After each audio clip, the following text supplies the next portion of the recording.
para Ele. Só que quando eu estou fazendo isso, eu estou perdendo ponto no céu. Mas o nome de ser glorificado e você é exaltado. Não adianta esconder. Não se pode esconder uma cidade. Bom, é até pior do que isso, irmão. Isso é, acho que até chega até a ser rebeldia. Por causa que ele está quebrando, ele está interrompendo, né, o processo de alguém. Né? E a pessoa faz isso, muitas vezes impulsionada por um espírito de inveja, um espírito contrário, e ela faz sem saber por que está fazendo. Na mente dela, ela está fazendo certo, quem manda aqui sou eu. Aí está, a posição, né, está acima da, como pode dizer, da permissão de Deus, né? Da vontade de Deus. Só que quando Deus faz isso, você vai olhar lá no auditório e vai ver o camarada que te corta a vida inteira, te persegue a vida inteira de pé aplaudindo. Aí eu olhei assim, quando eu olhei e vi aquilo, eu falei, Deus, tu és grande mesmo. É o que Deus faz. Deus faz. É interessante o que o pastor está falando aí. Uma hora que for para começar, vocês falam, viu? Pode começar, pastor. Pode começar? Meu Deus! Se tiver alguém para chegar aí e ter que esperar, vocês que mandam aqui, viu? Aqui eu sou visitante. Aqui eu sou aluno, tá? Sempre aluno. É verdade, mas tem o conciliação de graça agora. É hoje? Uma quebra de presença. Ah, é? É hoje o culto de ação de graça dele? Rapaz, você sabe que... o Vorpinho não falou nada, acho que esqueceu também. Bom, irmãos, é o seguinte então. Vamos começar então, amém? É óbvio que o nosso irmão, esqueço o nome do doutor ali, chama de doutor direto, Giovanni. É óbvio que o nosso irmão, doutor Giovanni, hein? Ele teria talvez não, com certeza ele teria muito mais conteúdo para expor para os irmãos do que eu nessa noite. Por quê? Porque ele já conhece a linha de pensamento, ele já vem trabalhando com vocês e tudo isso daí influencia, tudo isso daí tem um diferencial, né? Conhecer a forma dos alunos, a receptividade dos alunos na questão da fala, né? Então tudo isso daí influencia. E vamos lá então, nós vamos trabalhar aqui em cima de hermenêutica na prática. Os irmãos já sabem o que é hermenêutica, sabem o que é homilética, já sabem o que é exegese, né? Existe uma dificuldade, vai haver uma dificuldade para alguns na questão de trabalhar essa matéria, porque nem todos têm habilidade na questão gramatical, na questão do português, nessa, né? Quem teve as condições, assim, né? O privilégio de estudar o primeiro ou o segundo grau, ele vai ter uma certa autonomia nisso, né?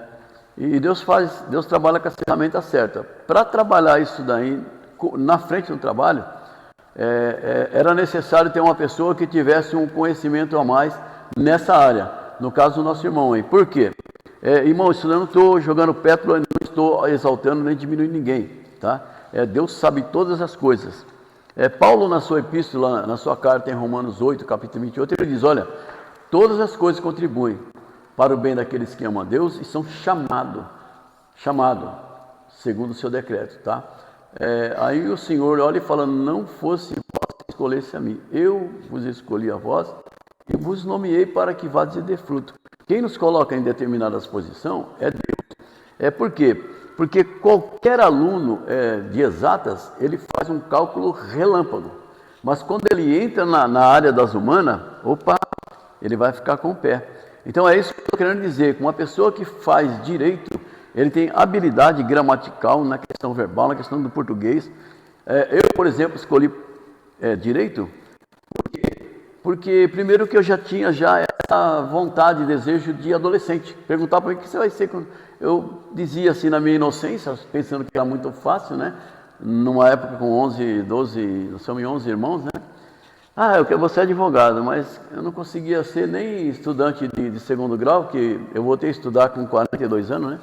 Depois que me casei, que me converti. Então é assim, quando você faz uma faculdade de Direito, você estuda interpretação de texto, é o português que bate desde o começo até o fim.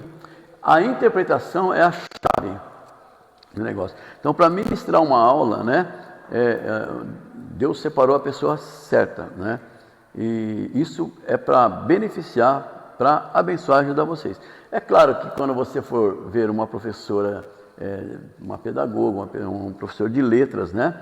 É óbvio que ele também se encaixa nesse padrão.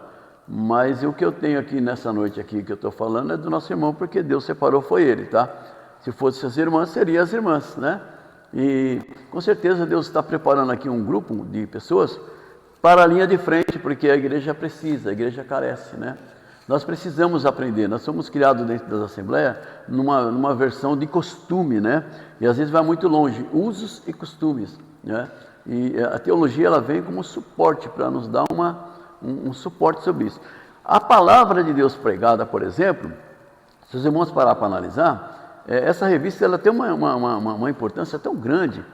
A gente tem aprendido muito com ela, porque a gente lê um versículo na Bíblia, a gente entende ou subentende aquele versículo no nosso entendimento, e a gente leva e prega para alguém aquilo que nós lemos e entendemos.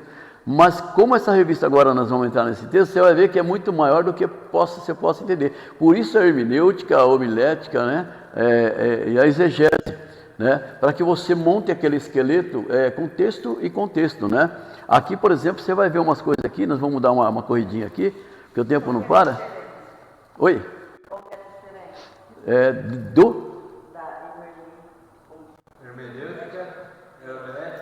A hermenêutica, homilética? A diferença é que cada uma tem o seu agrupamento, né? Uma serve para você absorver a palavra, para você poder criar uma linha de pensamento. A outra, ela te dá a diretriz para você montar o esqueleto. E a outra, que é a exegese, é o seu entendimento, é a sua ciência, o seu ato de interpretar aquilo que você leu. Tá? Então, são 3 fases distintas, cada uma vai te dar uma diretriz. Tá? Então, é isso aí. Inclusive, aqui na revista, no início, eu vou voltar aqui só para a irmã entender. Hermenêutica é a ciência, a arte de interpretar corretamente a palavra de Deus, né? E a exegese é a ciência, a arte de expor a ideia bíblica. Então, quer dizer, cada uma tem a sua função aqui, né? E a homilética é a arte de comunicar o evangelho, né, de uma maneira mais fácil, tá? Então, cada uma tem a sua função. O esqueleto, cada um tem a sua diretriz, né?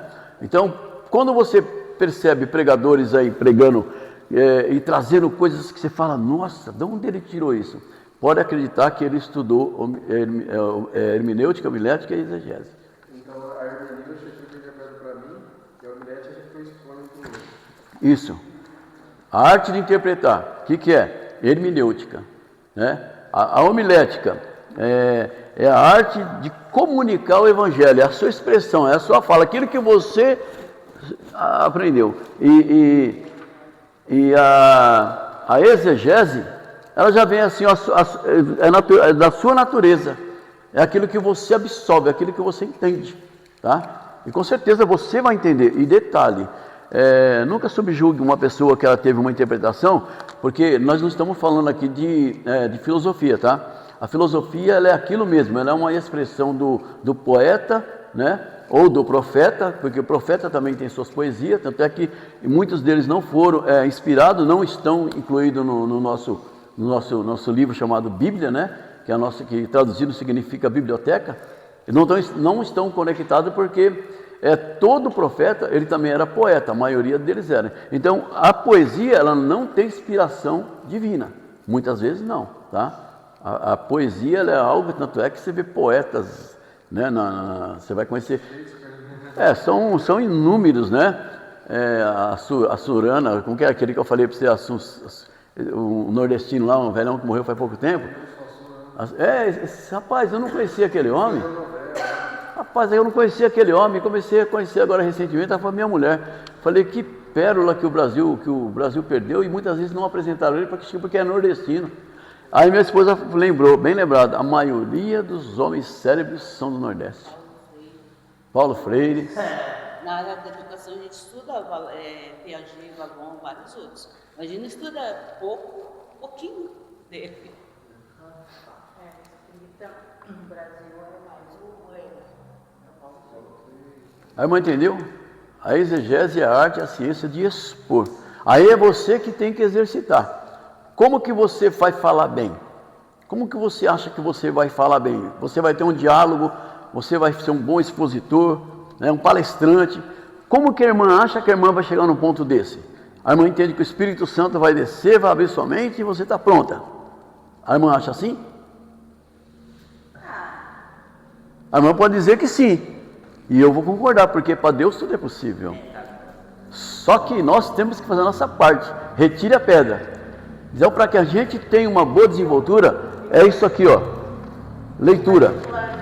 Leitura. Em nenhum momento eu faço curso assim de teologia, assim, só, né? Para me pregar.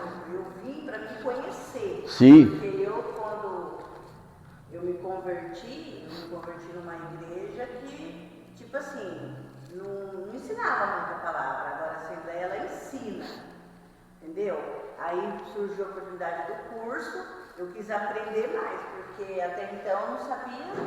Certinho. Ler uma Bíblia. Mas a sua linha de pensamento está corretíssima. É isso.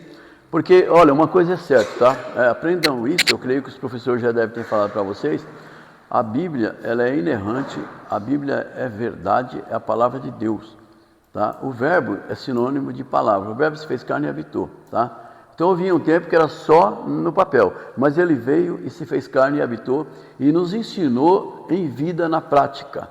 Então a Bíblia, nada substitui a Bíblia. Porém, a teologia, os livros extra-bíblicos, ele vem para nos dar suporte. Tá? Na pirâmide, no topo, está sempre a Bíblia. Tá certo? E os demais ele vem para ajudar a calçar ali, nos ajudar. Isso, nos ajudar. Agora, a sua visão, a visão da senhora, é perfeita. Vir galgar conhecimento, tá certo.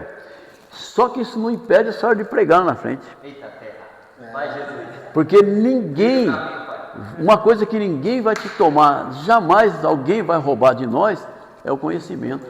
Somos discipuladores, né, pastor? Isso já está no nosso sangue, está na nossa genética. É o ID, né? Isso aí é o Deus do impossível que faz isso. Sem querer, quando você vai ver, você está falando que Deus é bom, que Deus é fiel, que Deus é maravilhoso. E não precisa ter faculdade de direito, não. Você pode falar, nós tá, nós vai, nós fumamos. O que importa é a palavra de Deus, inspirada pelo Espírito Santo. Entendeu? A irmã está certinha. Então, irmãs, a gente vem de uma situação muito simples. Agora, nós vamos entender melhor aqui o porquê do quê? Desse que eu disse, o que é e o que é. A irmã conseguiu entender mais ou menos o que significa hermenêutica, homilética e exegese. É isso, tá?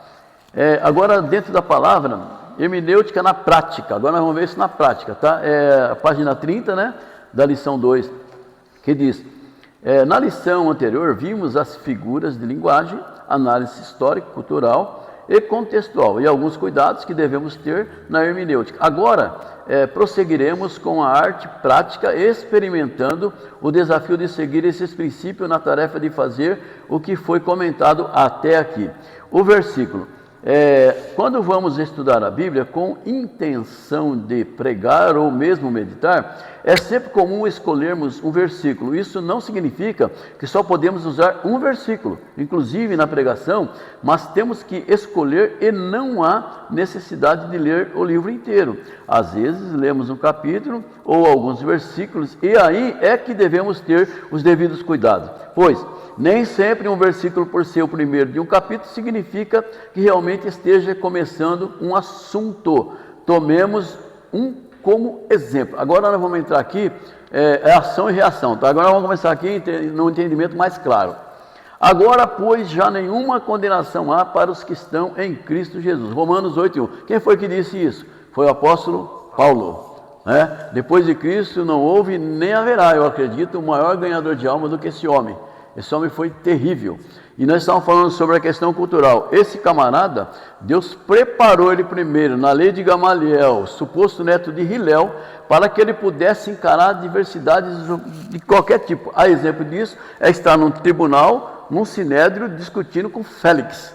Félix olha para ele e fala: rapaz, você sabe das coisas, hein? Por pouco quase você me convence nessa sua palavra. Mentira, ele já estava sendo convencido. É que devido ao status, né, romano e tal, ele teve que dar uma desculpinha. Mas Paulo ali totalmente preparado. Por isso que nós temos que nos preparar. Nós não fazemos isso para ser melhor que ninguém. Nós fazemos isso para defender, para aplicar apologética. O que é apologética? Apologética é a defesa da fé. Tá? Então nós somos feitos defensores da palavra de Deus, né? Então nós temos, como existe a Constituição, né? A Constituição é a Carta Magna, né? Agora falando a linguagem do nosso amigo ali, nosso doutor ali, e a Constituição ela vem para proteger, ela vem para assegurar, né? A Constituição ela está no topo de todas as outras leis, ela é supra, não é isso? Constitucional. As outras leis, elas são infra, abaixo. Supra, sobre. Infra, abaixo. Então, no topo da pirâmide, a Constituição Nacional, ela está no topo. Então, o que acontece? Nós temos um lugar chamado Supremo Tribunal Federal. Eles são o guardião da Constituição, ou deveria ser, né? E eles são tão fortes, se dentro de um contexto baseado naquilo que eles deveriam guardar, eles têm poder e autoridade de prender um presidente da república, tá? Eles têm poder de manipular uma lei, tá? Com exceção às causas pétreas, né? Que são, não se desfaz, não se elimina, né? Se pode até emendar alguma situação, mas não desfaz, tá? Então, nós somos guardião da palavra de Deus, né? A palavra de Deus, ela está no topo de tudo, de tudo, de tudo.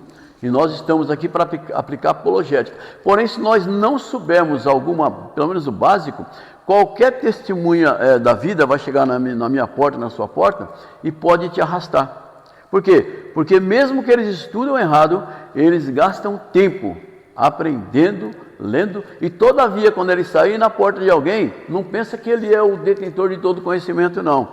Quando você chamar ele na Bíblia para o que você conhece, ele vai se embananar, vai se enrolar. Por quê? Porque ele fez um esboço, ele treinou aquilo ali para te chamar naquilo. A partir do momento que você mostrar conhecimento, acabou. Ele vai embora. Ele fica nervoso e fica irado. Então, para isso que nós estamos aqui, para aprender a defender a nossa fé, e também galgar conhecimentos, né? Que será muito necessário no decorrer da nossa fé cristã, tá? Então diz aqui, ó: agora, pois, nenhuma condenação há para os que estão em Cristo Jesus. Bom, é o que está escrito, mas o que está escrito não é isso que quer dizer. E nós pregamos porque nós lemos e fomos para cima. E como que é isso? Então vamos lá. É muito comum para o pregador escolher o versículo ou até mesmo o capítulo para fazer um sermão ou estudar. No entanto, ao acolhermos um versículo como este citado, temos que entender que ele não está expressando toda a verdade que está dizendo, pois ele começa agora. Aqui nós temos algumas versões, por exemplo, a RA, os irmãos sabem que é Almeida, Revista e Atualizada. A RC, Almeida, Revista e Corrigida, né? Então, são diversidade de interpretação, né? De tradução. Então, às vezes dá diferença na frase, mas o contexto é o mesmo, tá? Então, às vezes vai dar numa Bíblia vai dar uma situação e na outra vai dar outra, mas isso, como diz lá como dizia um sábio professor, a ordem do fator não altera o produto, tá? Então, isso aí é questão de tradução, tá? Por isso que tá sempre vindo essas letrinhas entre parênteses, ó, ARA, ARC. Tem uma outra aqui também, que acho que é IN, como que é? Tem uma outra também, uma outra tradução, que depois nós vamos chegar lá, vai aparecer e eu vou falar para vocês legal. Então, o que está acontecendo aqui? Quem o lê deve perguntar, por que o apóstolo está dizendo, agora ou portanto, não há nenhuma condenação para os que estão em Cristo Jesus? Pergunta, né? Observe que a partir dessa pergunta devemos obter a resposta, que é o trabalho de todo aquele que vai para a palavra de Deus. Buscar resposta para a sua vida e para auxiliar outros, respondendo às questões de toda a humanidade acerca da salvação. O estudante deve fazer perguntas ao texto e a partir de então buscar a resposta. Isso é o que faremos para encontrarmos mais adiante a resposta para o texto do versículo em destaque que foi dito aqui, tá, do apóstolo Paulo. O contexto. Se o versículo 1 do capítulo 8 não é começo, para onde irei então? Olha como que começa a apertar a coisa, né? Se você leu ele, logo ele não é o que ele diz ser, e para onde nós vamos? O que fazer? É isso que é homilética, hermenêutica e exegese. Já começa a te dar já uma diretriz do que o autor está nos ensinando, tá? Se o versículo 1 do capítulo 8 não é o começo, para onde irei então? Como podemos identificar o contexto? Você vai ter que voltar no início da história, para saber o que o autor quer dizer com isso. E nós vamos lá. É preciso observar que as divisões que temos em nossas Bíblias, em itálico, são muito boas para nos ajudar a memorizar, a facilitar o manuseio da Bíblia.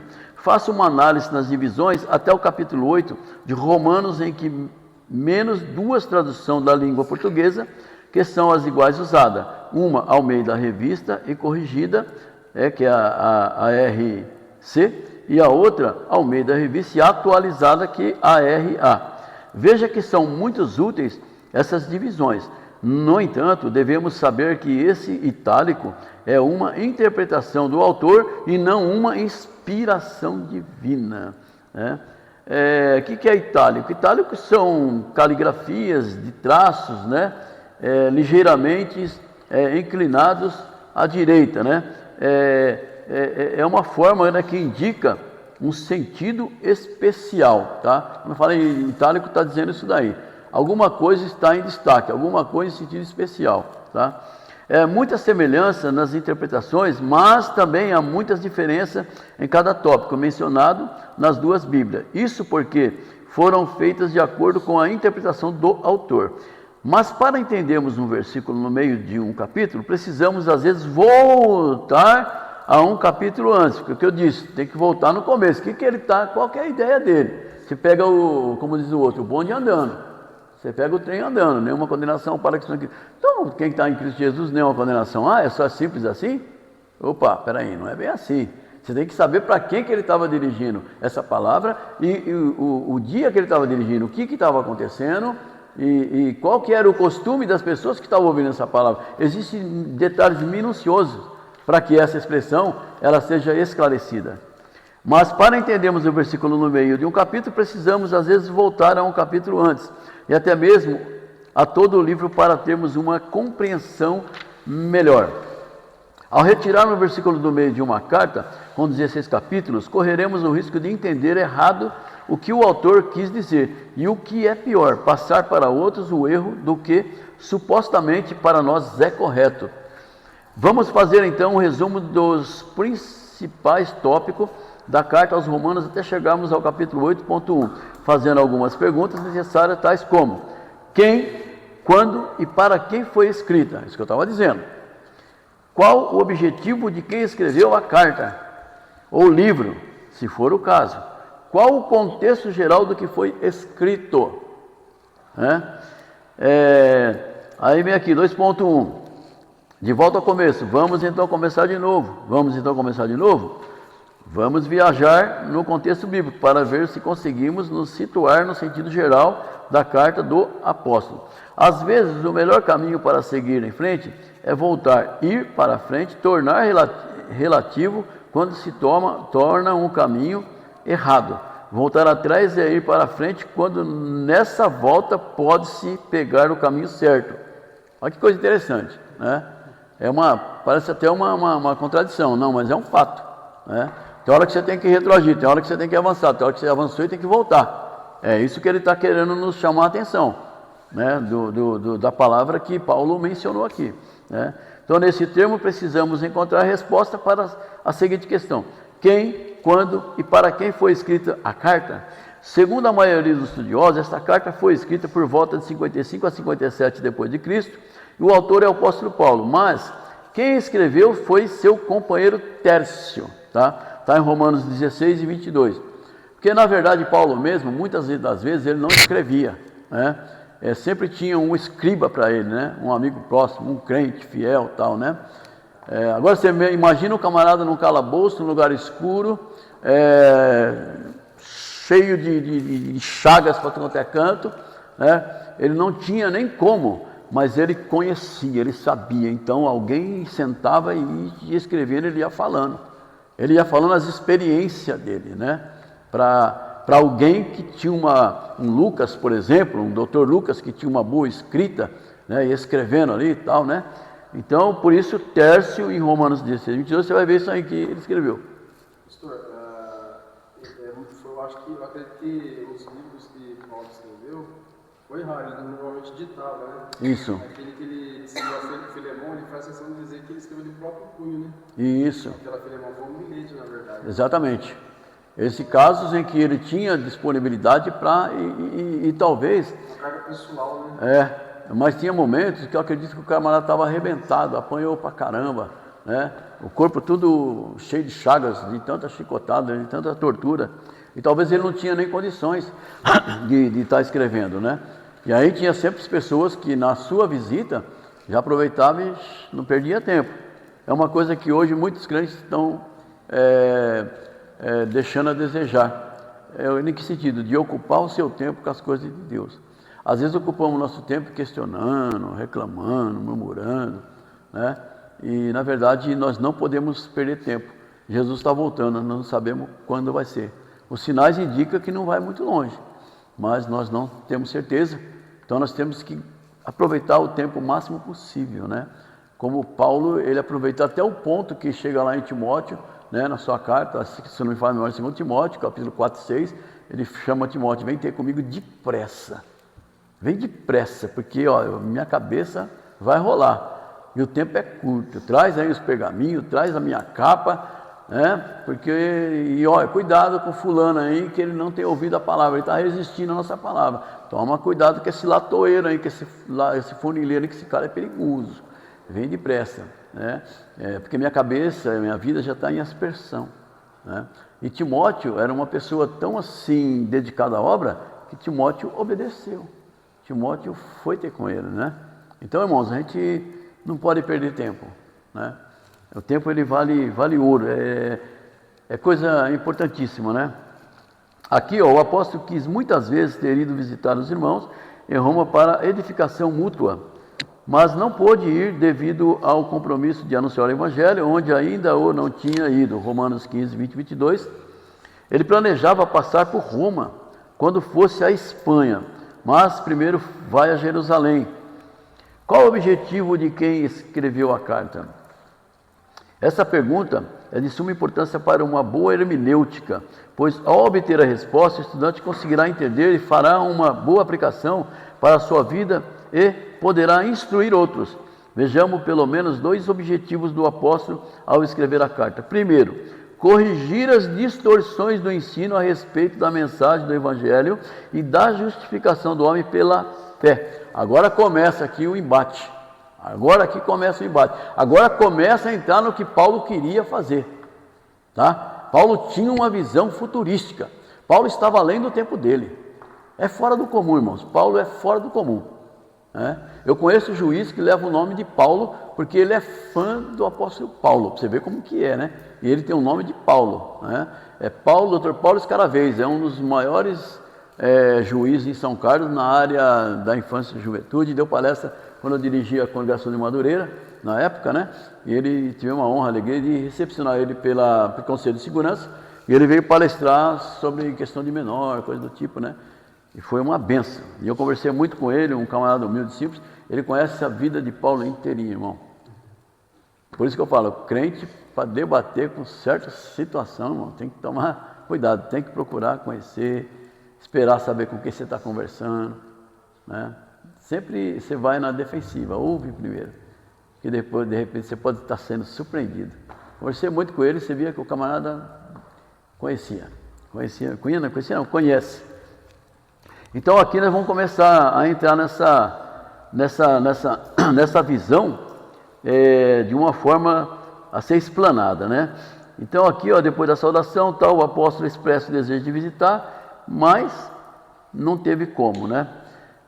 Como um excelente expositor, ele começou com um agradecimento, depois anunciou o tema, falou da condenação dos judeus, dos gentios e de todos os homens. Agora ele começa a apresentar a solução.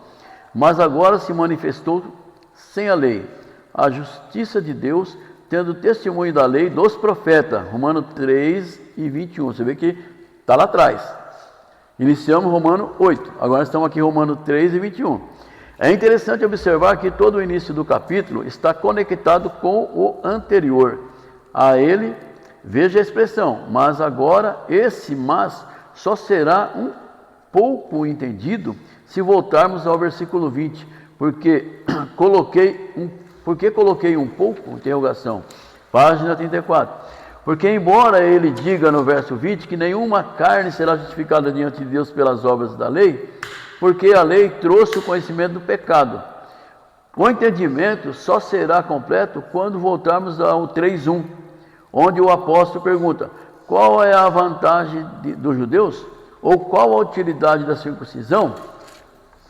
Agora sim, vemos que ao fazer essa pergunta, ele mesmo deu a resposta, falando da relação entre judeus e justiça de Deus, e da situação de todo homem no pecado, aqui em Romanos 3, 9, versículo 19. Ora, sabemos que tudo o que a lei diz, ao que estão debaixo da lei, o diz para que toda a boca esteja fechada e todo mundo seja condenável diante de Deus. Paulo estava numa demanda da seguinte forma, irmãos. Eu vou falar algumas coisas que depois vai até adiantar isso aqui. O que acontece? Os judeus radical, eles, por causa do Torá, por causa do Pentateuco e tal, eles entendiam que a lei de Deus estava sobre tudo. Paulo era uma pessoa perfeita para debater e para falar sobre essas coisas. Por quê? Porque ele viveu dentro da lei. Ele foi um dos homens da lei. Só que ele falou que a lei, ela me levava à morte. Por que a lei me levava à morte? Porque quando ele conhecia a lei, era boa porque ele sabia que o pecado existia por causa da lei. Só que ele pecava. A lei levava ele à morte, porque não havia salvação pela lei. Pela lei ninguém poderia ser salvo. Então agora ele convertido, ele estava num debate, tentando reverter o quadro, tentando salvar os judeus que se fundamentavam uma salvação pela lei.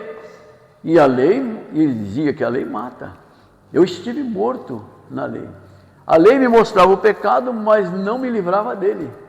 E ele era a pessoa ideal por quê? Porque quando ele saía para perseguir, carta para Damasco, caminho de Damasco, até Jesus se apresentar diante dele, ele estava com cartas, né, do sumo sacerdote Caifás ali assinado com toda a autoridade para ir lá e buscar e prender, maltratar mulheres grávidas, crianças, velhos, né? Então ele estava fazendo isso na lei. Por quê? Por que ele estava fazendo a lei? Porque a lei, ela para os fariseus, ela era o topo, ela estava no topo. Então, quer dizer, apareceu um nome, um tal de Cristo, um evangelho. Isso é como hoje na China, nesses países comunistas. Quando você fala que Jesus é rei, ele se sente ameaçado, porque rei é só o imperador, rei é o presidente daquela nação. Então, quando você fala que tem um Jesus que é rei, se te pegar você com Bíblia, alguma coisa, obviamente eles vão te torturar, vão acabar com a sua vida e vai matar seus familiares que estão lá fora. E vai trazer a foto para você ver. Coreia do Norte não é diferente. Tá? E tem muita gente que estava apoiando o comunismo, embora isso aí não faz parte da nossa matéria, mas é só para vocês entenderem mais ou menos. Tá? Então a lei era isso aí. A lei ela não trazia nenhum benefício de salvação. Porque Paulo agora ele conheceu a graça. Né? Paulo agora ele entende da fé. E tem até uma outra coisa que é uma contradição. Nós vamos chegar aqui, vou falar dentro da página, para não confundir a mente dos irmãos entre a fé e a graça e as obras, né? Por exemplo, há um questionamento errôneo de falar que Tiago, irmão de Jesus, né? Tiago, irmão de Jesus, ele defendia a salvação pelas obras. Não, mas ele apontou Abraão que fazia as obras. Mas ele não estava dizendo isso. É por isso que tem que tomar cuidado. Ele disse aquilo porque o que Abraão fazia nas obras é para que o povo visse, até médio da fé dele, que havia um Deus. Você está entendendo? Só que a pessoa lê ali e fala, nossa, Tiago brigou com Paulo, era uma demanda entre Paulo e Tiago. Nada disso. Tanto é que depois Paulo entra no comum acordo com ele, legalizando tudo aqui e num ato de comunhão e unidade entre eles. Mas as pessoas que interpretavam errado, erro de interpretação. Você está entendendo? Quando ele falava, quando ele estava dizendo que Abraão fez as obras. Mas Abraão pegou até o filho, foi lá no monte e tal, né? Para sacrificar o filho. Então tudo aquilo ali tinha que ser notório para que as pessoas acreditassem no Deus de Abraão. Mas Abraão não estava querendo dizer que aquilo ali era salvação, porque Abraão é um dos heróis da fé. E agora? Pastor, o senhor falou que eles interpretam de uma forma equivocada, né? Então Paulo escreveu aos Efésios no capítulo 2, verso 8, que a salvação vem pela fé, né? Não de obras para que ninguém se glorie. Sim. Ele não está dizendo ali que não é para fazer a obra, né? Ele está falando da fé, né? Sim. O assunto ali é a fé. Até porque, quando alguém tem fé, quando alguém tem certeza de salvação, ele faz a obra, porque ele é salvo. Nós não fazemos a obra para ser salvo, nós somos salvos e fazemos a obra. O povo espírita, eles são assim, eles acham que por obra eles vão para o céu. Então por isso que tem aquela casa de sopa, aquela casa de cesta básica que reúne todo mundo. Depois tem um evangelho falsificado, que é segundo Allan Kardec, né? Que engana até crente por aí, por isso tem que tomar muito cuidado. Nós fazemos a obra porque nós temos a certeza, a convicção da nossa salvação, né? E até diz que tem uma expressão do próprio autor que diz que a fé sem as obras é morta, né? Agora, se você tem fé e não faz a obra, opa, que fé é essa também? Você vê o seu irmão ali necessitando, passando fome, você tem ali em abundância, você diz ter fé e você não é capaz de ajudar. É isso que ele quer dizer. Ele não quer dizer que a obra é superior à fé. Ele quer dizer que a fé é superior à obra, mas tem que andar junto. Não tem como ser salvo sem amor, né? Não. Eu ia falar isso agora. Paulo, ele dá essa comparação no capítulo 13 de Coríntios, né? Isso. Que ele fala, o que adianta eu ter dinheiro, ter riqueza, falar a língua dos homens? Ainda que eu falasse a língua dos anjos, ainda que eu falasse a língua dos homens, ainda que eu se não tiver amor, o que é amor? É a caridade. A caridade e o amor são sinônimos dentro desse contexto, né, bíblico, né? Então ele diz, eu nada seria. Né? Então, irmãos, é interessante a gente tomar muito cuidado, por isso esse estudo aqui é muito importante, viu? Os irmãos procurem ler, né? Não tendo dúvida, chama os irmãos, o irmão já também já tem um conhecimento bom, os irmãos aí, ó, se juntem vocês para que haja um esclarecimento dentro do contexto. Tá? E outra coisa também, irmãos, nunca fique constrangido quando for fazer uma pergunta, achando que a sua pergunta vai ser errada, eu vou falar, o fulano... Não, irmão, aqui não tem esse negócio não. Vixe, pastor, eu falo. Aqui não tem esse negócio não, aqui o grande é ele, a glória é dele, o poder é dele, a autoridade é dele. Tá? Então aqui é o lugar certo da gente tirar dúvida, né? Aqui é o lugar exato, aqui ninguém é maior que ninguém. Tá? Talvez Deus levante alguém, né, prepara alguém para estar ministrando, mas humanamente falando e espiritualmente falando, ele não é maior que ninguém. Aqui é o melhor lugar para perguntar, né? E outra coisa também, só vai poder ficar de pé aqui falando quem sentar. Ninguém vai estar de pé falando se um dia não sentou para ouvir. Nunca esqueça disso. Entendeu? Então é assim, a nossa vida é assim. Né? E interessante que a Bíblia, por isso que você não deve questionar nada, tal, a não ser que você veja um erro grotesco, né? Aí você vai dialogar, vai conversar. Porque a questão da interpretação, a palavra de Deus, ela é viva. Então, um versículo para mim Deus fala de uma maneira, esse mesmo versículo para você Deus fala de outra maneira, e é o mesmo versículo da mesma Bíblia. Por quê? Porque é Deus falando. Ah, mas ela foi escrita por homem. Obviamente, camelo não escreve. Por isso que tinha que ser homem. Foram 40 homens, mais de 1000 anos aí, né? Mais de 100 anos só o Novo Testamento. E cada um de uma profissão distinta. Um era pescador, o outro era fabricante de tenda, né? Outro era médico, né? Mas Deus, o Espírito Santo, foi que usou essas pessoas para que a palavra chegasse à nossa mão no dia de hoje. Tá? Quando alguém fala assim, ela foi escrita por homem. Claro que foi. Só que foi um homem inspirado por Deus. Amém? A Bíblia é Deus falando. Eu até tinha um erro que com o tempo eu aprendi. Eu dizia assim antigamente, ó, ela fechada é o livro, ela aberta é Deus falando. Isso é um erro, irmão. Ela fechada, ela é a Bíblia, ela aberta, ela é a Bíblia. Ela fechada, Deus está falando, ela aberta, Deus está falando, não muda. E eu errava, eu escutei falar isso aí, um pregador falava. Ô pastor, eu vi um vídeo do rapaz que ele chega no pastor dele e fala assim, pastor, eu quero ouvir a voz de Deus. Eu quero ouvir Deus falar comigo. Aí o pastor pega e fala assim pra ele, é a Bíblia. Ele falou assim, mas eu quero ouvir. Ele falou, lê em voz alta. Perfeita colocação. Exatamente. Eu quero que Deus fale comigo. Aliás, irmãos, Deus, ele usa pessoas. Nós que somos pentecostal, nós sabemos, né? Que lá em 2 Coríntios fala de cerca dos 9 dons, são muito mais, mas ali especificamente não fala de 9, né?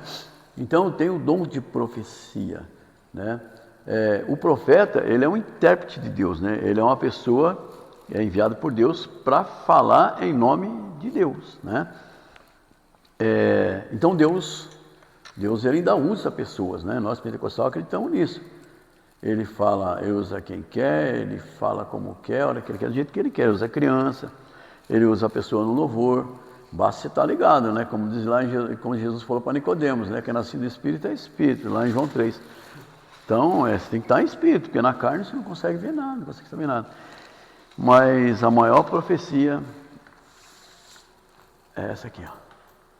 Essa aqui é a maior profecia, essa aqui não tem erro, essa não existe erro, amém?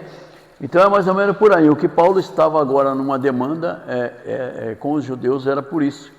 Agora nenhuma condenação, vamos lá, então vamos lá. Agora sim, vemos que ao fazer essa pergunta, ele mesmo deu a resposta falando a relação entre os judeus e a justiça de Deus e da situação de todos os homens do pecado romano e tal. Ora, sabemos que toda a lei diz aos que estão debaixo da lei,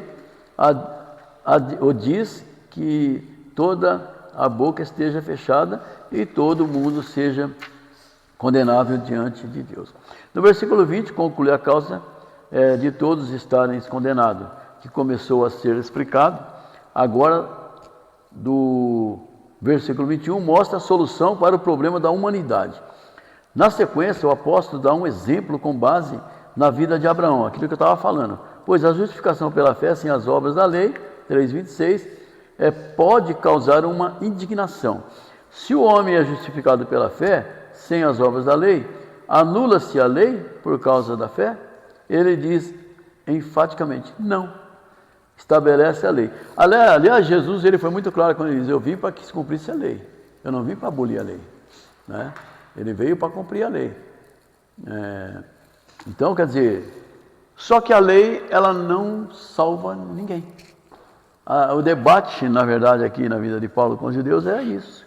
O apóstolo sugere uma pergunta que possivelmente surgiria ou já havia surgido entre os crentes de Roma. E agora ele iria provar que a justificação pela fé não iria anular a lei. E prossegue em seu argumento para provar sua ideia. No capítulo 4:1, ele cita um personagem muito conhecido de todos, que realmente era tido como um homem de boas obras, mas ele usa a bibliografia de Abraão para provar justamente que não foram as obras de Abraão que o justificaram, mas a fé produziu a obra. Aqui nós estávamos falando, eu disse que teria coisas que eu ia falar, que lá na frente você ia ver de novo, tá? É porque a gente já leu essa revista algumas vezes, então às vezes você acaba... Então era isso mais ou menos, até porque para poder dar uma clareza para vocês entenderem melhor, é bom que a própria palavra no início falou que tem hora que você vai para frente, tem hora que você vai vir para trás, tá? Para quê? Que a pessoa não perca o foco, tá?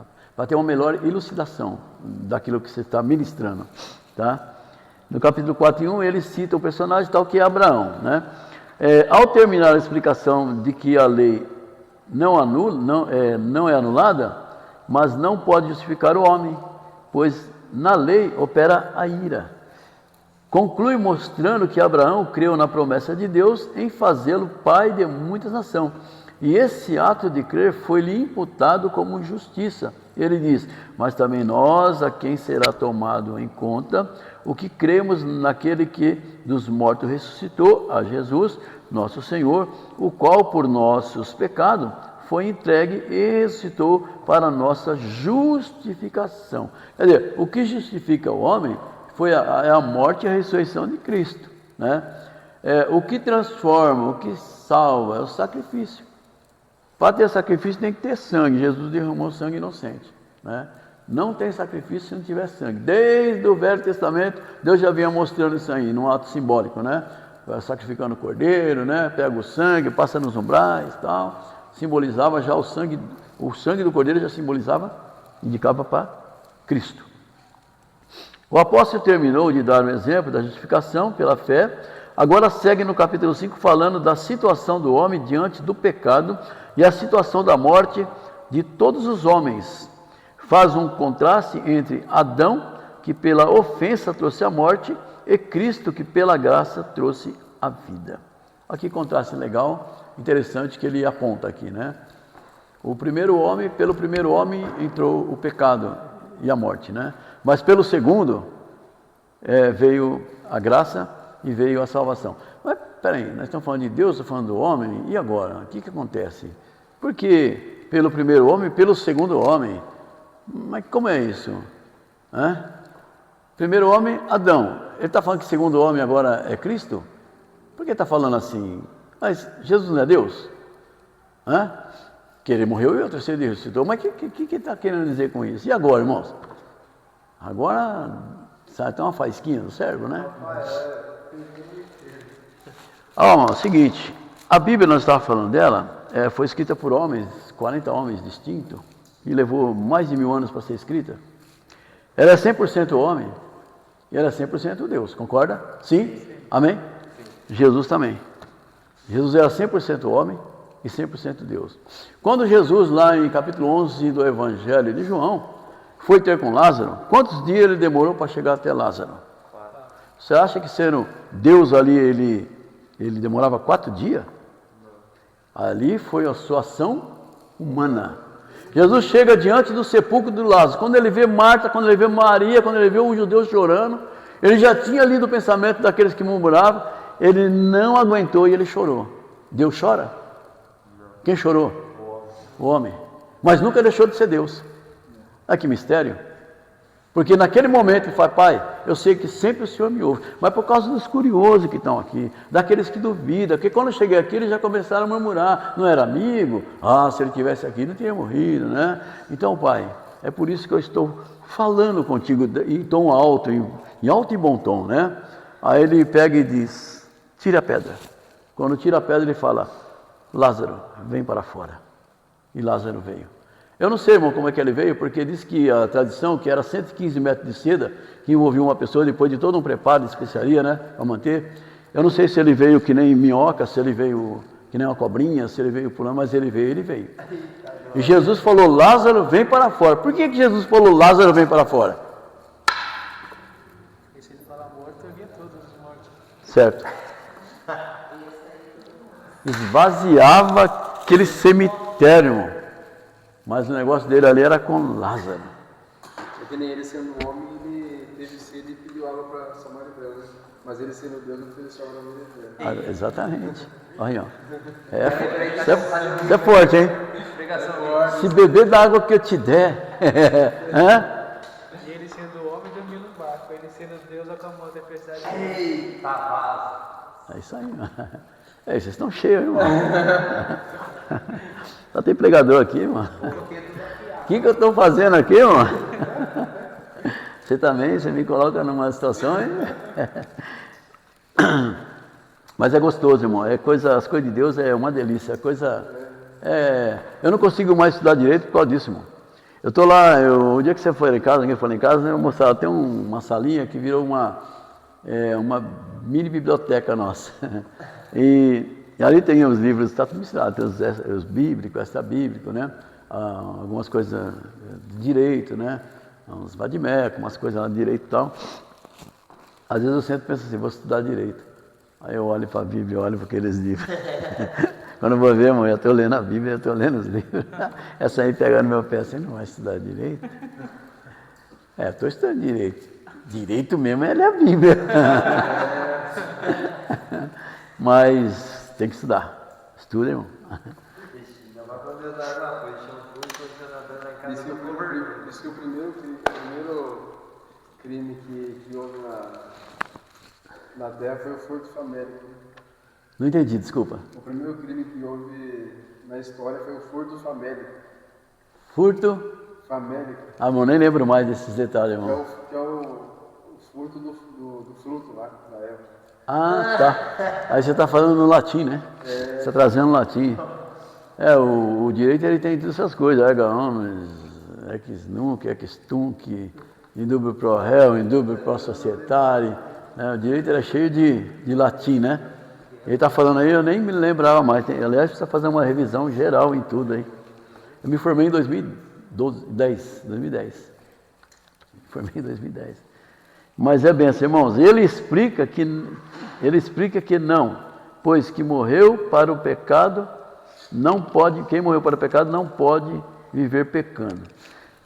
Aqui em cima, no capítulo 6.1, no versículo para cima aqui, diz assim, ó, o apóstolo levanta uma questão: se quando aumenta o pecado, a graça transborda, devemos permanecer no pecado para que a graça seja transbordante? Uma pergunta.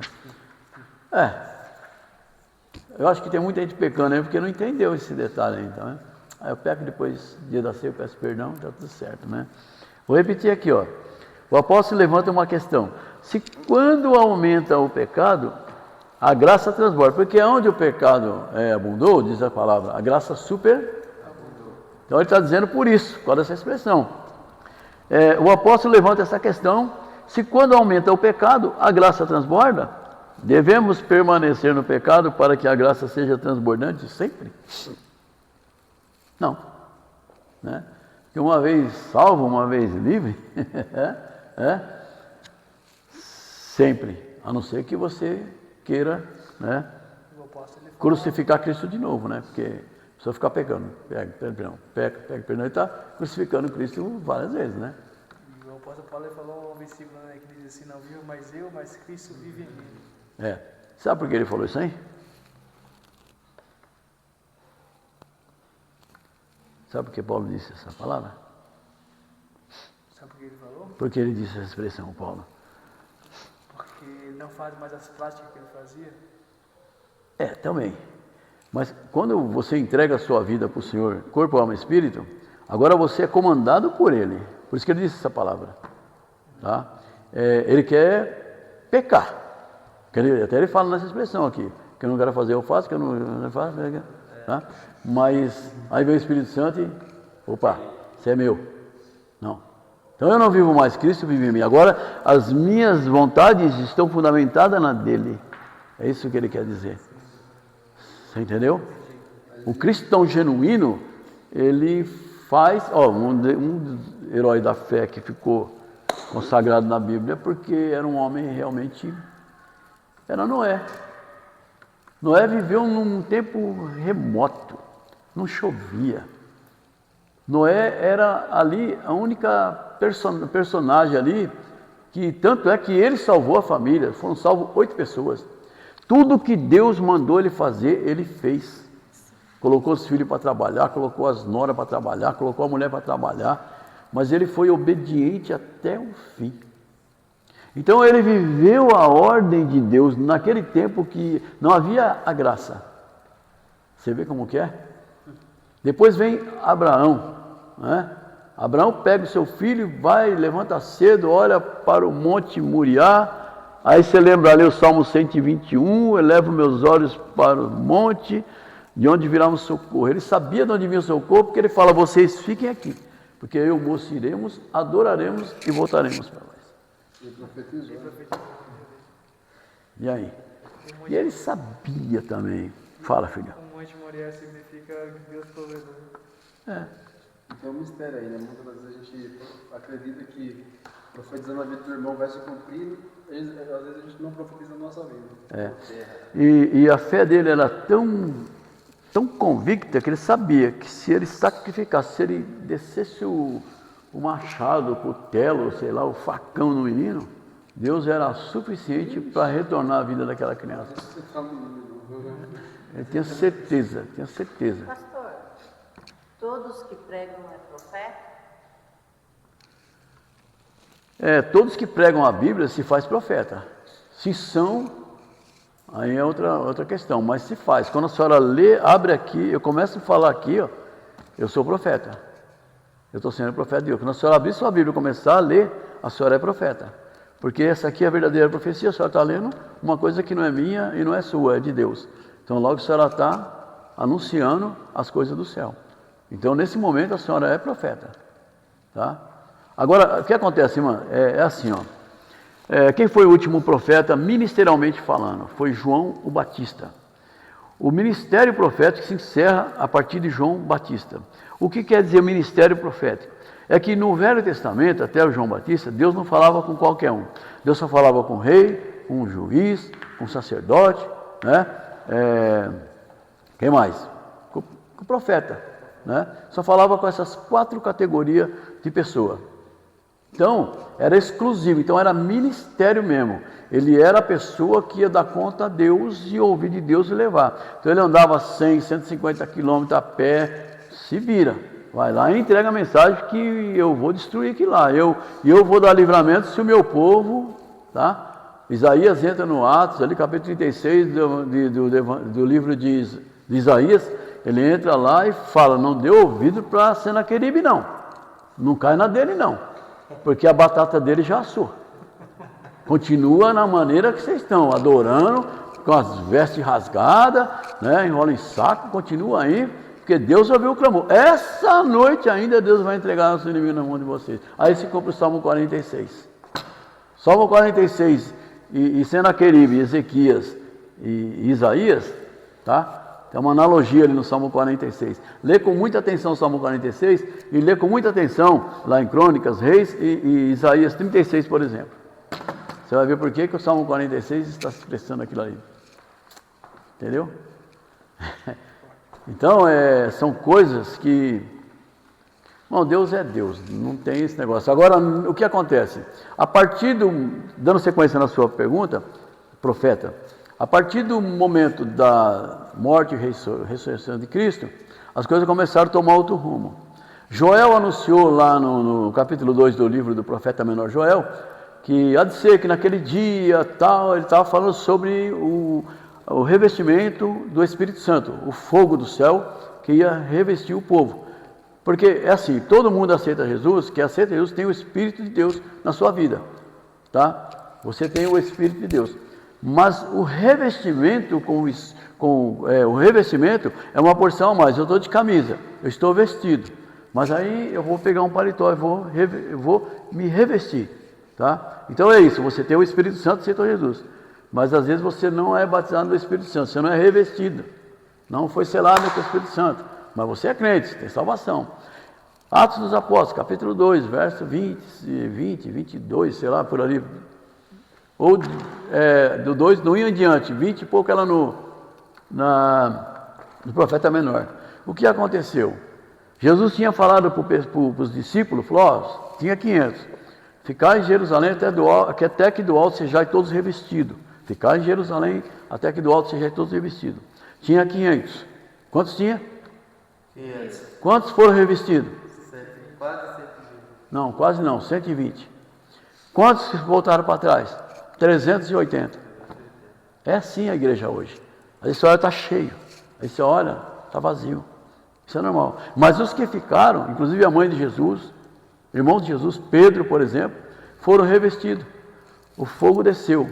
A partir daí, o povo agora começa a entrar naquela passagem dos dons.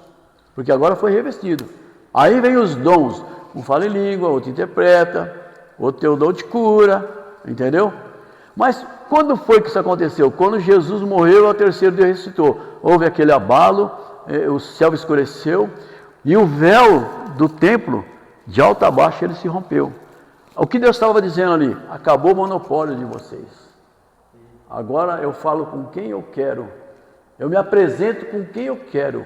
Eu uso com quem eu quero agora. Vocês acabou. Vocês falharam. Né? Por causa de vocês, havia uma promessa, mas vocês contribuíram. Eu morri, mas eu ressuscitei. Agora eu dou do meu Espírito para quem crê em mim. Então, a partir daí veio o revestimento do Espírito Santo.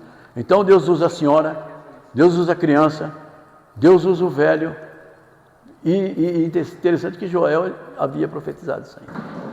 Entendeu? Entendeu?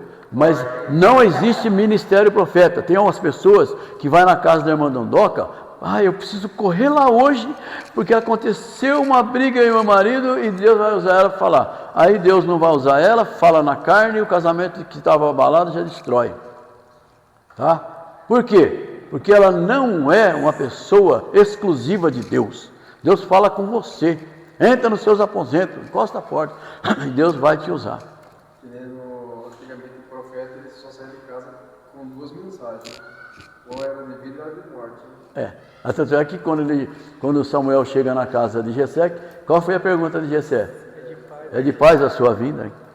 E quando Isaías foi na casa de Isaías, era uma casa de morte para ele. Exatamente. Na viúva, né? Então Deus só falava com as pessoas exclusivas. Era exclusivo. Ninguém é exclusivo hoje. Esse papo de sair na casa da irmã, Dondoca, tira isso da cabeça que. É a mesma coisa com a rejeição para a palavra de Deus. Eu não quero ouvir Deus, eu quero ouvir o que a irmã tem para falar para mim. Só agora, espera um pouquinho. Só somando, acrescentando uma coisa. Isso não quer dizer que Deus não usa a pessoa, tá? Não há exclusividade. Idolatrar uma pessoa.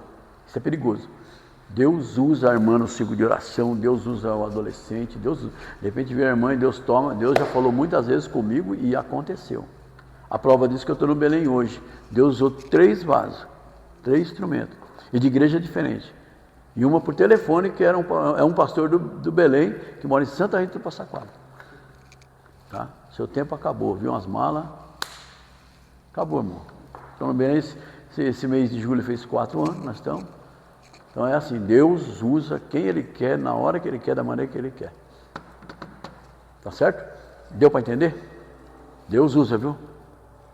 Deus usa quem Ele quer, mas não é exclusividade da Dondoca, não. Cuidado com a Dondoca. E outra, o dia que você for lá e ela não tiver, Deus não tiver uma palavra para ela vai usar Deus. Porque ela não pode perder o título de Dondoca. Ela tem que ser.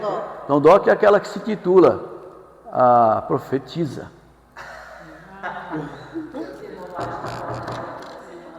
Não, vamos lá na casa da profeta lá, que ela tem a voz de Deus. Eu também tem o espírito de adivinhação que é usado por Satanás, né? Aconteceu com Saul. Que acha que Sabe A pitonisa lá falou como se Samuel tivesse. Eu, quando era novo convertido, eu ficava relutando comigo. Será que não era ele mesmo? Não convertido? Será que não era ele mesmo? Você fala assim, mas Deus não te mostrou nada, não? Deus não te mostrou nada, não? Tem uns ministérios pentecostal aí que o pessoal usa muito essa. Amor é Deus, né? Aquela igreja pentecostal, né? Amor é Deus, né? Amor é Deus, né? Você acaba de dar uma palavra, alguma coisa, ou numa vigília, Deus te mostrou, Deus revelou alguma coisa para você. Né? Irmãos, Deus tivesse revelado, tinha falado. Será uma pessoa tão imprudente a não entregar uma coisa que Deus mandou? Eu penso assim, né, pastor, porque, vamos supor, que nem acontece muito, né, de uma pessoa tá pregando, aí na hora que acabar o culto, faz uma fila, né? Ora por mim, não sei o que tem. Ó, o que existe na verdade, tá aí a minha esposa, né? Deus usa assim. O que acontece é que para Deus usar, você tem que estar na graça. Né? Aí o pessoal briga o dia inteiro, xinga a mulher, bate nos filhos, fala palavrão, depois é profetinha. Tem que ter uma vida no altar. Né? Tem que ter uma vida no altar, não é assim não. Tem que consertar o altar. Se o altar estiver consertado, Deus usa. Claro que usa. Pedir, dar-se-vos-á. Tudo que pedir ao Pai crendo, Ele nos concederia. Tá? Foi Jesus quem falou. Então, os dons estão aí para quem quer. 9 dons e mais alguns aí. Mas, eu posso ter um dom? Não, você pode ter 2. 2, eu posso ter 2? Não, você pode ter 3. Você pode ter os 9 se quiser. Paga o preço. Dá para pagar o preço? Levantar as madrugadas naquele frio. Você tira o cobertor assim e volta o cobertor de novo. Daquele ar gelado, né? gente Não se encontra. converteu, a gente Ele saía Não 3 vem horas. até ele, né? Assim. Nós orações com os irmãos, chegamos no monte, né? E Direto. naquele tempo lá, 28 anos atrás, irmão, a gente queria pôr para os montes, a gente queria orar para buscar uma língua. Não, era 2, 3 línguas estranhas. Era assim. Porque nossa, Deus me deu uma língua totalmente, sabe? A gente buscava. A gente veio de um tempo. Onde interpretação, quanto o Senhor a gente buscava. E é um dos dons que eu acho que é necessitada também aqui, né? Principalmente o dom da interpretação Hoje é bíblica, né? difícil, hoje é difícil. Porque Ó, O irmão falando. o dom mais importante para a vida da igreja é o menos procurado. Qual seria? Discernimento. Paulo e Silas estavam caminhando e uma menina ficava, veja que esse vai é homem de Deus, esse que passa é homem de Deus, esse que passa é homem de Deus. Sai, Satanás. Né? Então, custou prisão não, custou concluir a visão quando Deus mostrou, passa para Macedônia, passa para Macedônia, passa para Macedônia. É que tem caminhos que para nós leva, Deus nos prova mesmo, Ele esfola a gente mesmo, né? Então, o Paulo e Silas foi parar na prisão, mas que a obra aconteceu, né? Salvou. Então, irmãos, é coisa assim, é fazer a vontade de Deus, fazer o que Deus mandou, só isso, não tem segredo, tá? Me explica de novo isso do discernimento aí que você fez assim com a mão, que não deu para ver. Discernimento é assim, ó, é quando a irmã, por exemplo, tem um pregador, e ele começa a falar que Deus está mostrando, que Deus está revelando. Aí Deus já te comunica a você na hora. Isso não é de Deus. Não é de Deus. Esse não é o meu Deus que está usando essa pessoa. Um exemplo. Ah, mas fizeram uma mandiga para você, que não sei o quê, Como é que a gente tem que reagir? Não reage. Pede misericórdia para essa vida, para Deus libertar ele desse mal. Porque já aconteceu isso comigo. Eu fiquei assim, sabe? Nossa, será que é na carne ou no espírito? E detalhe, se alguém na igreja tem autoridade para desmascarar alguém, se Deus der a ele essa autoridade, é o pastor. Se alguém tiver que mandar a pessoa sentar, porque eu já vi isso, tá? E já fui autorizado a fazer isso.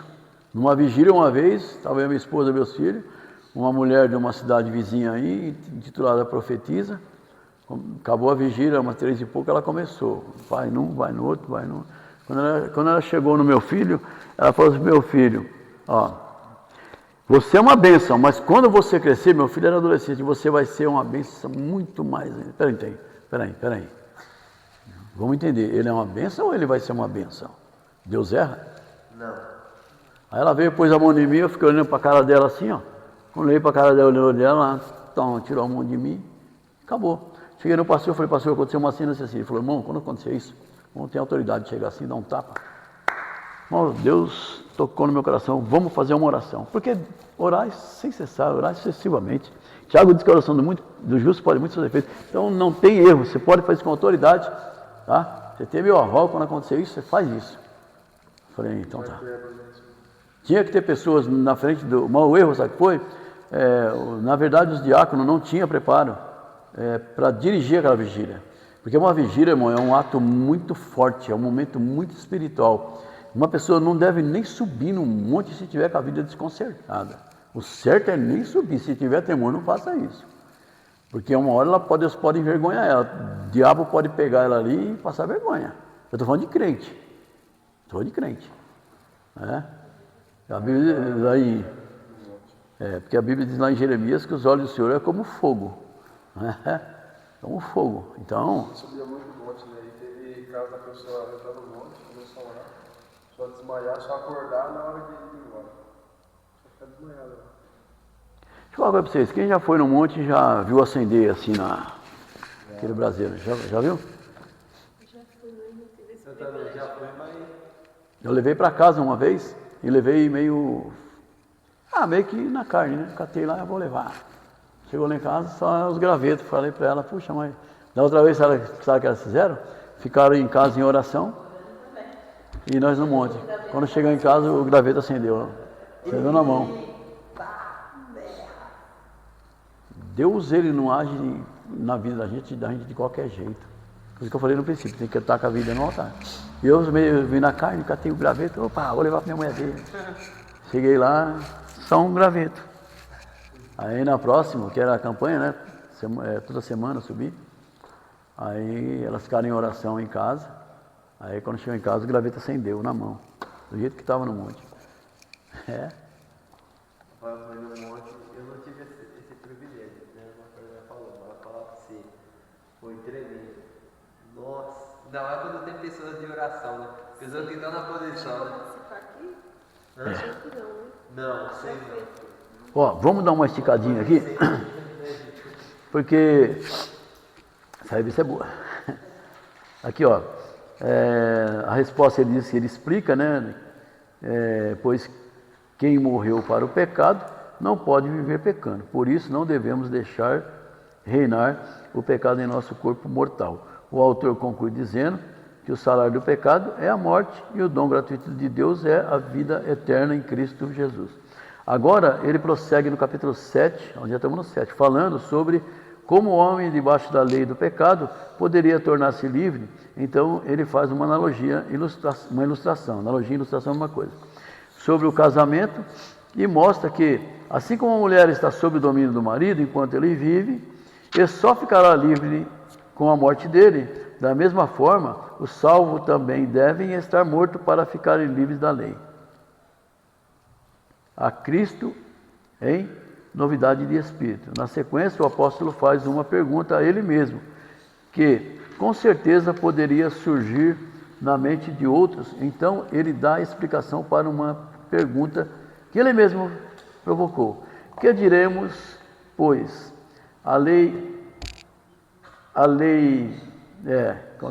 Que diremos, pois é a lei pecado?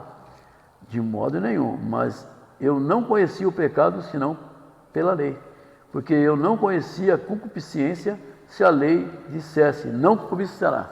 Se a lei não dissesse, não cobiçará. Então ele conhecia o pecado pela lei, só que a lei não conseguia libertar ele do pecado.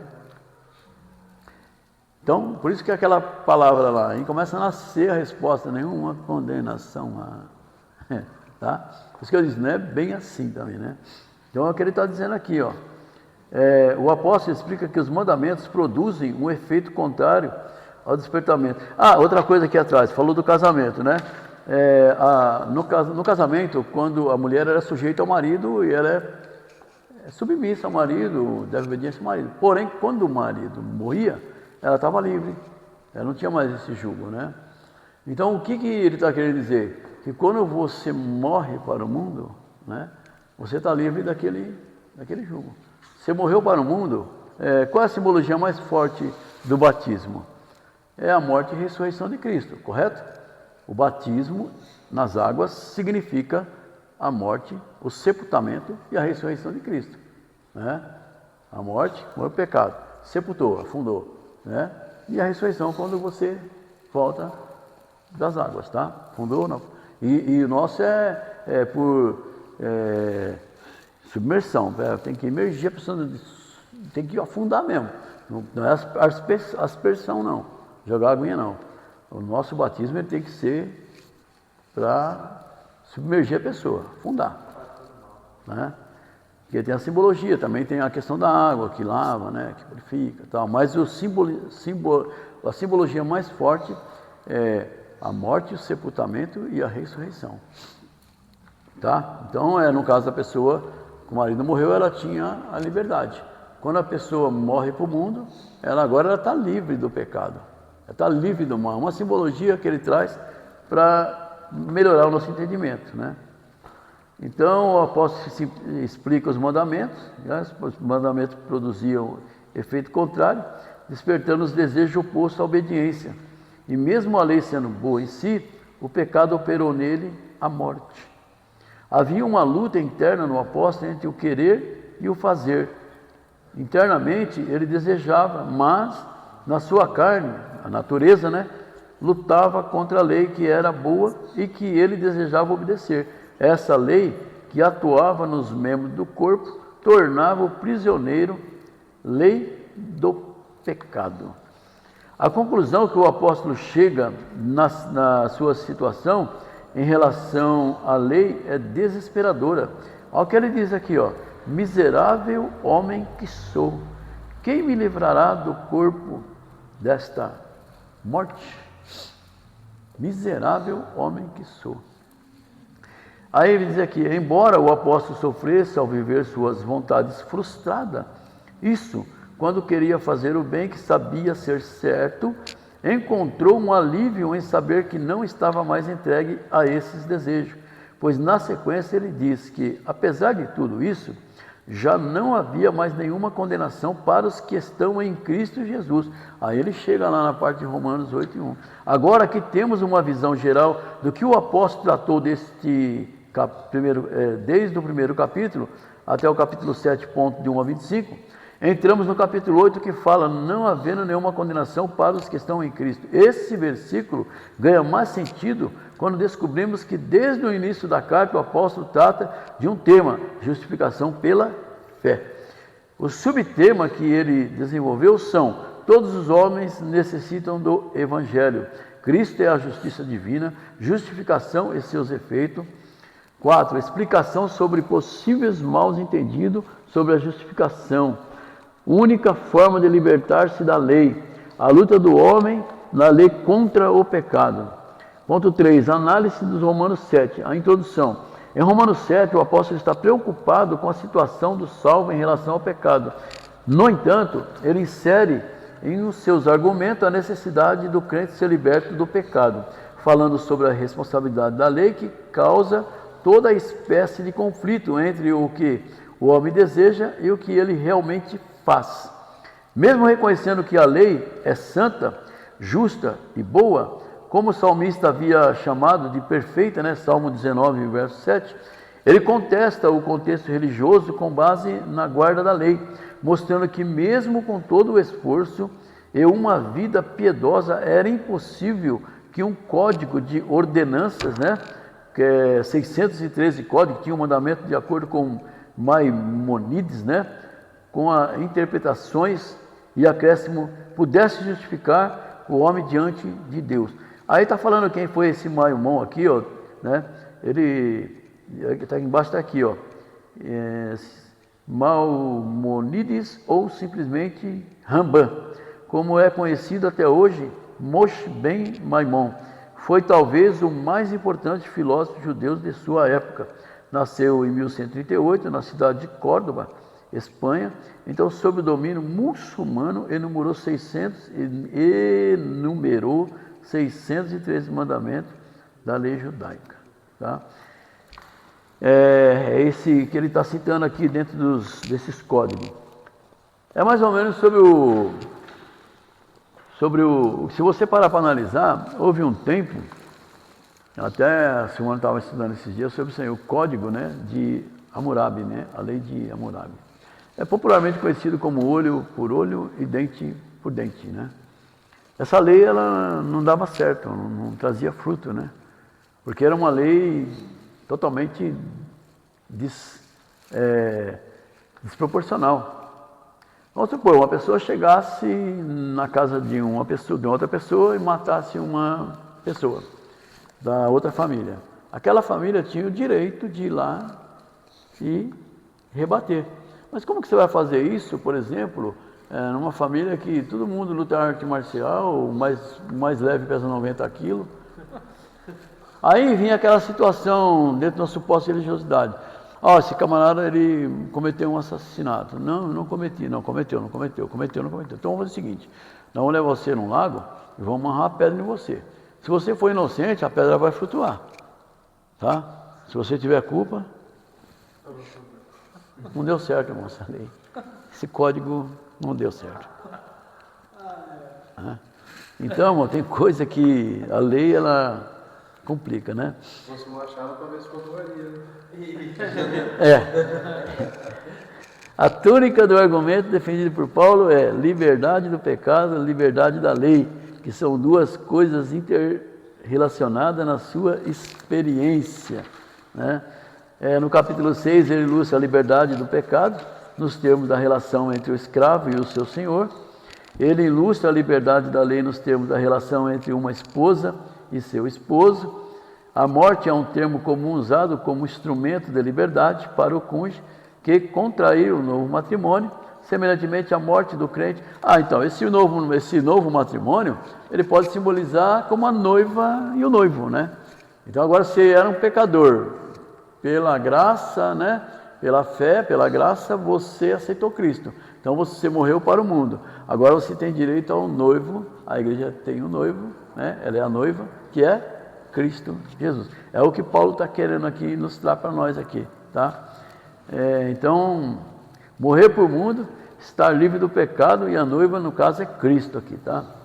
O noivo aqui é Cristo, a noiva é a igreja.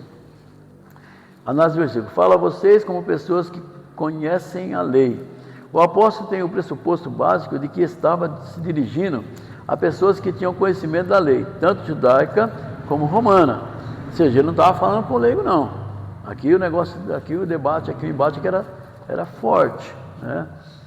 Não era pessoas neófitos nem leigo, não, era pessoas que tinham conhecimento.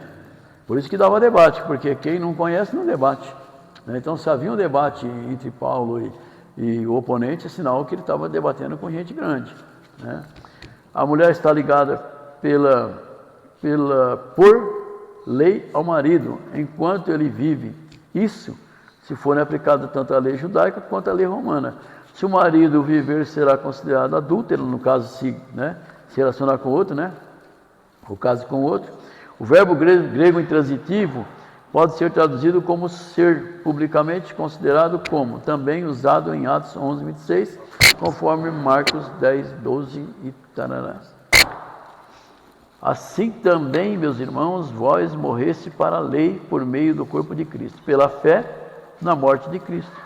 Aceitando-o como seu Senhor, o homem também é considerado como morto, conforme Romanos 6, 9. Já deu horário? Isso é hoje, umas 9h10. É? Tá. Só finalizando aqui, irmãos. Irmã. Ela tem compromisso. Não, pode ir. Carona com ela. Pode ir, irmã. Deus abençoe, viu? Se eu quiser dar umas 9h20, aí Hoje eu vim de carona, então faz Deus abençoe, viu? depois eu posto a aula no... Um prazer compartilhar com vocês aí essa noite. Hein? Deus abençoe. Quando orar, apresenta nós. Isso, Eu preciso aprender mais. Deus abençoe. Boa noite. Paz do Senhor. Então, você não vai vir mais, já passou. Você vai vir mais vezes. demais. Nossa, você é um professor, hein? Aqui, ó, verso 4 diz assim, ó: assim também, meus irmãos, vós morreste para a lei por meio do corpo de Cristo. Pela fé, na morte de Cristo, aceitamos como seu Senhor. O homem também é considerado como morto, conforme Romanos 6. Então, quer dizer que aqui está falando de um novo nascimento, né? E a lei, esquece, né? Agora o negócio é a graça, Cristo, o autor e consumador da nossa fé. Agora o homem tem um novo enlace matrimonial com Cristo, que não será mais desfeito com a morte. Quando éramos controlados pela carne, vivíamos... NVI, ó. Essa aqui é uma outra tradução, tá? NVI aqui é uma outra tradução, tá? Segundo a carne, estávamos na carne, as paixões pecaminosas, realçadas pela lei, operavam em nossos membros a fim de frutificarem para a morte, ou de forma que dávamos fruto para a morte. O fruto para a morte consiste daquelas obras cujo fim é a morte, né? Naquele tempo a coisa era terrível, né? Então a lei ela era assim. Na verdade, se você for ver mesmo, Jesus teve problema com os fariseus. Eles eram tipo daquelas pessoas assim, ó: faz o que eu mando, mas não faz o que eu faço. Mas eles eram homens da lei, né? Aí quando Jesus chega e chama de sepulcro caiado, eles ficam tudo iradinho, né? Sepulcro caiado, por que Jesus sabe? Por fora vocês estão todos bonitinhos, né? Mas eu conheço o que vocês têm feito. Vocês têm defraudado, vocês matam, vocês perseguem, vocês caluniam, vocês roubam o templo de vocês. Na outra palavra, Jesus é educado, Jesus não disse isso. Mas quando ele chama de sepulcro, que tem dentro do sepulcro? Bagaçou com o santarrão, né?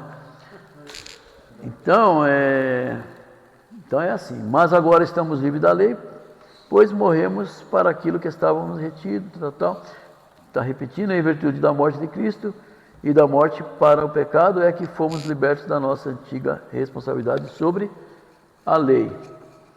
Deixa eu pegar uma outra parte aqui. Ou seja, na vida que os salvos vivem no Espírito, Romanos 8 e 9, a vida passada antes da conversão de Cristo, mesmo para o que tinham conhecimento dos mandamentos, da lei, era um conjunto de mandamento externo que não produzia condição de prática externa devido à falta da vida do Espírito. Agora, como provisão do Espírito, outorga a capacidade de obediência que a lei não produzia. Essa oposição entre lei e Espírito foi vaticinada, né? O que é vaticinada? Profetizada por Jeremias, que antevinha uma nova dispensação. Jeremias 31, ele já viu isso aí já. Posteriormente, ele, tanto é que vaticinou, quer dizer, profetizou, tá? Posteriormente, ele amplia esse raciocínio quando mostra a eficácia do Espírito cumprindo as exigências daquele que vive segundo o Espírito, né? Romanos 8 e 4. Mas eu não conheci o pecado senão pela lei, mas eu não teria conhecido o pecado senão por intermédio da lei. De fato, eu não saberia o que é pecado, a não ser por meio da lei. Através da lei vem o total conhecimento do pecado. Assim, a função da lei é um estágio preliminar, não só revela ao homem a sua pecaminosidade, mas também a sua incapacidade e necessidade de libertação, o que não poderia ser feito pelos esforços próprios. Ela te mostra o que é pecado, ela te direciona, mas ela não consegue te livrar do pecado. Era isso que Paulo estava tentando ensinar os judeus. E os romanos também, né? O pecado tomado em ocasião pelo mandamento, mas o pecado aproveitando a oportunidade dada pelo mandamento. Nesse versículo, o pecado toma a figura de um poderoso inimigo.